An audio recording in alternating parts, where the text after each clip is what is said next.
세상에서 가장 견디기 어려운 일 중 하나는 내 자식이 어른이 되어서도 스스로 일어서지 못하는 모습을 지켜보는 일일 겁니다. 부모는 자식을 사랑하기에 기다립니다. 그러나 기다림이 길어질수록 그 사랑은 점점 걱정과 두려움으로 변하죠. 다산 정약용은 이런 부모의 마음을 이미 200년 전 이렇게 경고했습니다. 게으름은 몸을 망치고 방탕은 집안을 무너뜨린다. 그는 게으름을 단순한 습관이 아니라 삶의 의지를 잃은 병으로 보았습니다. 일하지 않는다는 것은 단지 돈을 벌지 않는 게 아니라 자기 존재의 가치를 스스로 포기하는 일이라고 했지요. 오늘의 우리는 풍요 속에서도 마음은 더 약해졌습니다. 노력보다 운을 탓하고 실패보다 안정을 택하며 도전보다 쉬움을 찾는 시대. 그렇다면 다산 정약용이 살아있다면 우리에게 어떤 말을 남겼을까요? 이제 게으른 자식과 답답한 부모에게 다산이 전하는 진짜 깊은 깨달음을 함께 들어보겠습니다. 다산 정약용은 목민심서에서 이렇게 말했습니다. 게으른 자는 이미 스스로를 버린 자요.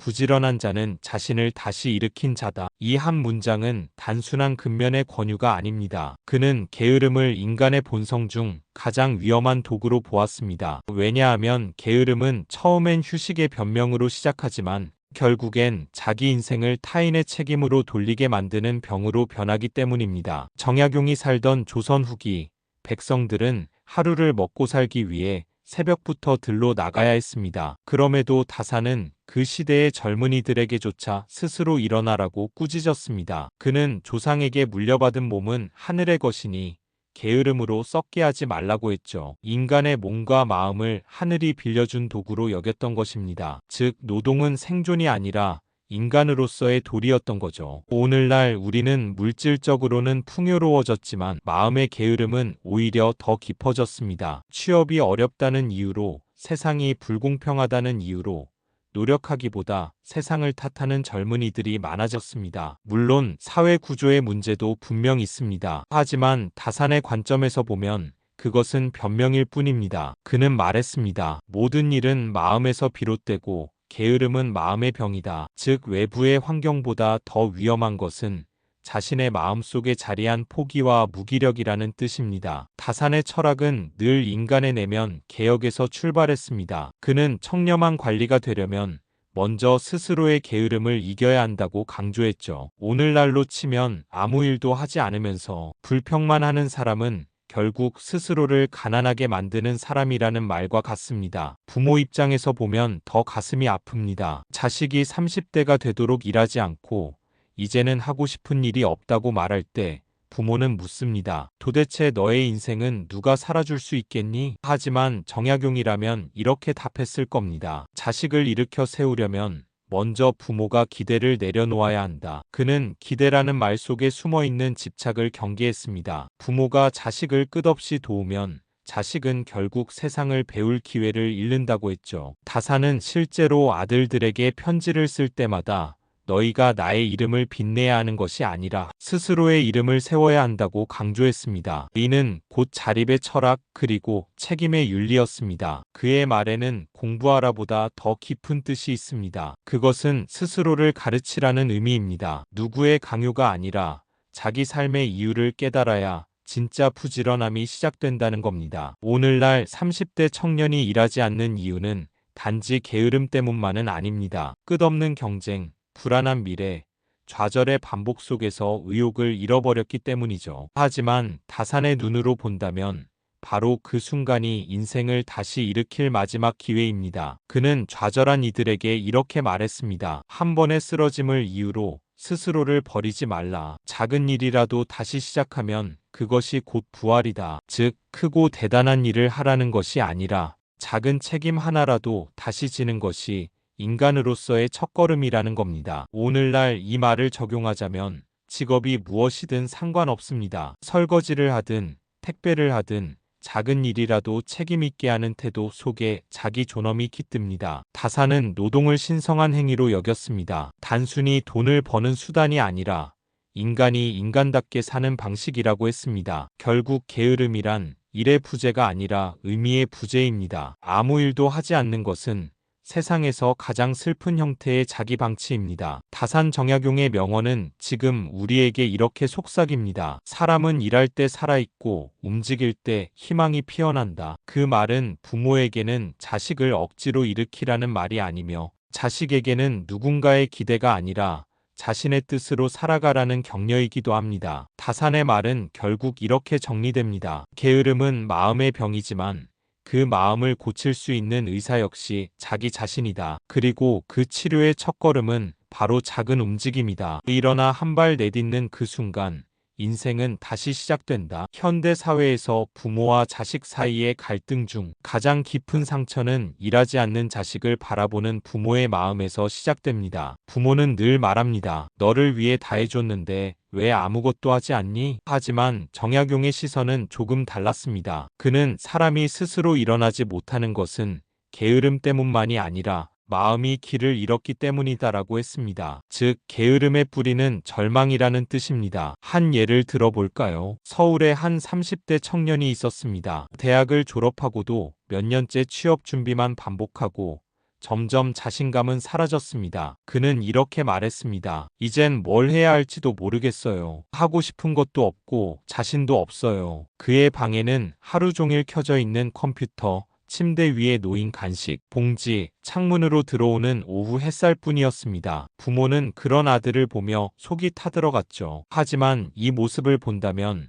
다산 정약용은 이렇게 말했을 겁니다. 그대가 손을 놀리지 못하는 것은 마음이 굳었기 때문이니 먼저 마음을 움직이라. 다산은 일이 마음을 바꾸고 마음이 세상을 바꾼다고 했습니다. 게으름은 단지 손의 문제가 아니라 마음이 멈춘 상태입니다. 그래서 다산은 젊은이들에게 늘 이렇게 권했습니다. 크게 시작하지 말고 작게 움직이라. 하루 한 가지라도 스스로의 손으로 해내는 일, 그것이 비로소 인간의 존엄을 되찾는 길이라고 했죠. 예를 들어 아들이 아무 일도 하지 않더라도 하루에 집안에 청소한 곳을 맡게 한다면 그것이 시작입니다. 그건 별것 아니잖아요. 라고 생각할 수 있지만 다산은 그런 별것 아닌 일 속에서 인간의 도리를 봤습니다. 그는 관직에서 쫓겨나 강진으로 유배되었을 때조차 매일 새벽에 일어나 책을 읽고 글을 썼습니다. 세상이 자신을 버렸어도 그는 스스로를 버리지 않았던 것이죠. 현대 사회에서는 많은 젊은이들이 스스로를 루저라 부릅니다. 하지만 다산은 말했습니다. 패배란 쓰러짐이 아니라 다시 일어나려 하지 않는 마음이다. 즉, 일하지 않는다는 건 단순히 무능이 아니라 다시 시작할 용기를 잃은 상태입니다. 부모의 입장에서 보면 이런 자식을 보면 화가 나기도 하지만 그 속에는 깊은 두려움이 있습니다. 저 아이가 평생 이렇게 살면 어쩌나. 그러나 다산은 부모에게도 이렇게 조언했습니다. 자식을 일으키려면 말로 꾸짖지 말고 함께 일하라. 즉, 가르침은 말이 아니라 행동으로 보여주는 것이라는 뜻입니다. 자식에게 일의 소중함을 가르치려면 부모 스스로도 삶을 포기하지 않고 부지런히 살아야 합니다. 자식은 결국 부모의 등을 보고 배우니까요. 이와 비슷한 이야기가 있습니다. 한 시골 어머니가 있었습니다. 32살 된 아들이 집에서 게임만 하며 지냈죠. 어느 날 어머니는 조용히 말했습니다. 아들아, 나도 내일부터 새벽에 시장에 나가 일을 하려 한다. 그 말을 들은 아들은 처음엔 웃었습니다. 하지만 며칠 뒤 어머니가 실제로 새벽마다 나가는 모습을 보며 마음이 흔들렸습니다. 저 연세에도 저렇게 움직이시는데 나는 도대체 뭐하고 있는 거지? 그날 이후 그는 스스로 새벽에 일어나 어머니를 따라 나섰습니다. 작은 계기가 결국 삶의 전환점이 된 것입니다. 다산이 말한 몸을 움직이면 마음이 따라온다는 가르침이 현실에서도 그대로 드러난 순간이었습니다. 다산은 또 이런 말을 남겼습니다. 부모는 자식을 다스리되 그의 마음을 먼저 살펴야 한다. 즉, 단순히 게으름을 고치려 하기보다 그 마음속의 두려움과 상처를 이해해야 한다는 뜻이죠. 요즘 청년들은 실패가 두렵고 세상에 내던져질까봐 움츠러듭니다. 다산은 이런 사람들에게 이렇게 말했을 겁니다. 두려움을 이기는 법은 생각이 아니라 행동이다. 작은 일이라도 직접 해보는 순간 세상이 자신에게 적대적이지 않다는 걸 깨닫게 되죠. 결국 다산의 지혜는 이렇게 요약됩니다. 게으름은 마음의 죽음이요, 일은 마음의 부활이다. 아무것도 하지 않는 자식에게 필요한 것은 꾸중이 아니라 마음의 불씨를 되살려주는 작은 행동입니다. 부모는 그 불씨를 지켜봐주고 자식은 그 불씨로 다시 자신을 일으켜야 합니다. 그것이 다산이 말한 진짜 부지런함의 길, 그리고 오늘날 우리가 배워야 할 인간다운 삶의 회복입니다. 다산 정약용의 가르침은 언제나 한 가지로 귀결됩니다. 말로 가르치지 말고 삶으로 보여주라. 그는 수많은 제자를 길러냈지만 단 한 번도 훈계로 사람을 바꾸려 하지 않았습니다. 대신 자신의 행동과 태도로 그들에게 삶의 본보기를 보여주었죠. 이 철학은 자식 교육에도 그대로 적용됩니다. 게으른 자식에게 아무리 일 좀 해라, 정신 차려라라고 외쳐도 마음은 움직이지 않습니다. 인간의 의지는 말보다 느낌에서 깨어나기 때문입니다. 자식은 부모의 언어보다 부모의 일상을 더 정확히 보고 배웁니다. 다산은 유배지 강진에서도 매일 새벽에 일어나 공부하고 제자들을 가르치고 밭을 일구었습니다. 비바람이 몰아쳐도 하루의 리듬을 결코 깨뜨리지 않았죠. 그는 말했습니다. 부지런함은 몸을 살리고 성실함은 마음을 세운다. 이 말의 핵심은 꾸준함입니다. 하루하루의 반복이 결국 운명을 바꾼다는 것이죠. 부모에게 이 말은 이렇게 해석됩니다. 자식의 게으름을 탓하기 전에 내가 부지런히 사는 모습을 보여주고 있는가? 말보다 강한 힘은 모범입니다. 부모가 매일의 삶을 성실히 살아가면 자식은 언젠가 그것을 보고 깨닫습니다. 한 번의 잔소리보다 한 번의 행동이 더 큰 울림을 남기는 이유입니다. 다산은 또 이렇게 남겼습니다. 사람을 일으키는 것은 꾸짖음이 아니라 존중이다. 자식을 게으른 사람으로 규정하는 순간 그는 스스로를 포기합니다. 하지만 넌 다시 시작할 수 있어라는 한마디는 꺼져가던 마음의 불씨를 살립니다. 그가 믿었던 진정한 교육은 사랑 안에서의 자극,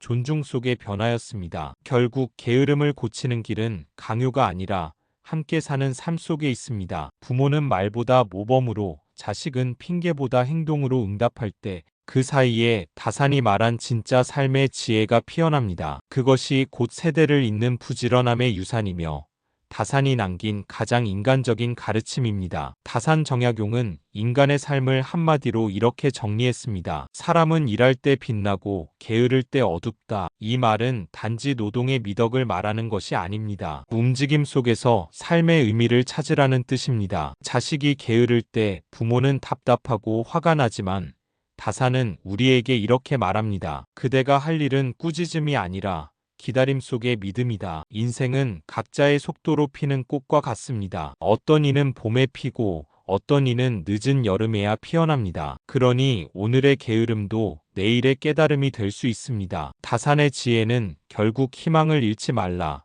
삶은 언제든 다시 시작된다는 믿음입니다. 그 믿음이 바로 부모의 사랑이자 인간을 일으키는 마지막 힘입니다.